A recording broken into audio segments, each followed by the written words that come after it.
Hey guys, Arcane from Nerdsimulated here. This breakdown may be a little late, but let's have a look at some of the things we might have missed from that initial gameplay video shown at E3. As our first topic, let's take a look at locations. To get straight into it, I thought I'd point out this little icon here. To me, this immediately stands out as a location or activity symbol in the same way it'll be used in literally every other game. This is great because firstly, that location looks badass, a huge floating island, who doesn't want to go there? And secondly, if this is truly open world, then that location is somewhere you would potentially physically fly over there and have various encounters on your way there. Just sit back and imagine what that could be like. You could be mid-flight talking with some friends about last night's TV, or some sweet loot you just got, and then out of nowhere you get hit by a volley of missiles from the ground. I mean, who knows, maybe I'm being too hopeful, but it's nice to feel ambitious.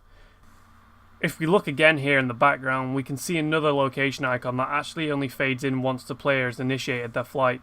So this definitely suggests that we should have some long distance exploration in this gorgeous open world. Secondly, abilities. I just wanted to look at something hidden in plain sight too. Occasionally, you can see the player's ability bar fade in whenever they're near a combat scenario, and I wanted to have a little look at what those abilities might represent. So, the left bumper ability is absolutely what we see later in the demo, when the character locks onto a bunch of enemies and fires a volley of missiles into the crowd of scars, demonstrating its ability to mess up a mob of smaller enemies for some easy crowd control. As you can see here, if you look at the ability bar, the ability highlights itself and then depletes. So that just kind of shows that this was the actual ability in use and not just a weapon. The left and right bumper symbol looks as though it represents lightning or electricity, so maybe with this ability we can see something like that. Perhaps a thunder strike or a chain lightning ability that, like the volley, is better for clearing up a crowd of enemies. Or perhaps the ability can be used to stun enemies in the same way, which would still be interesting because that would allow for some crowd control and synergy with other people playing if you can lock a whole zone of enemies down. Just think about it. I have a couple of thoughts about what this last ability may be on the right bumper.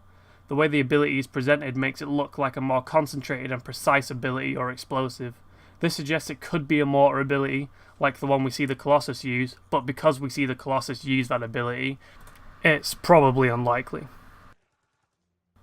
It could be connected to the player's flight ability. Perhaps it allows you to fire a concentrated rocket blast from above, or maybe it allows the character to launch into the ground at a high explosive speed. Kind of like the Titan Smash in Destiny, if you combine it with the Death from Above ability.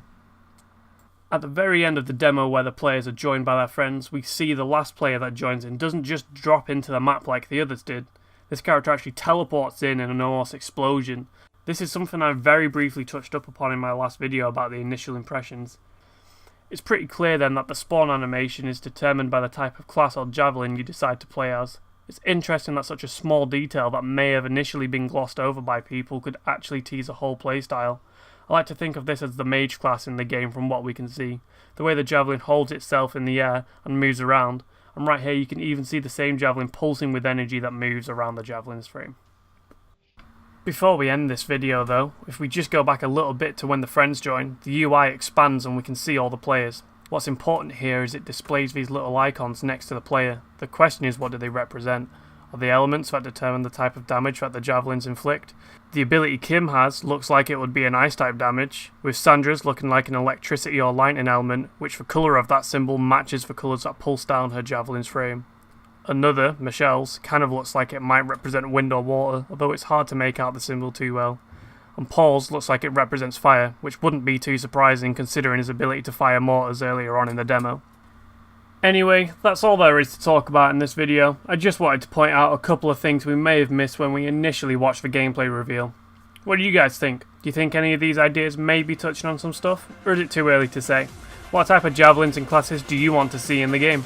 Drop a comment about what you think we should see, and take it easy nerds. I'll see you next time.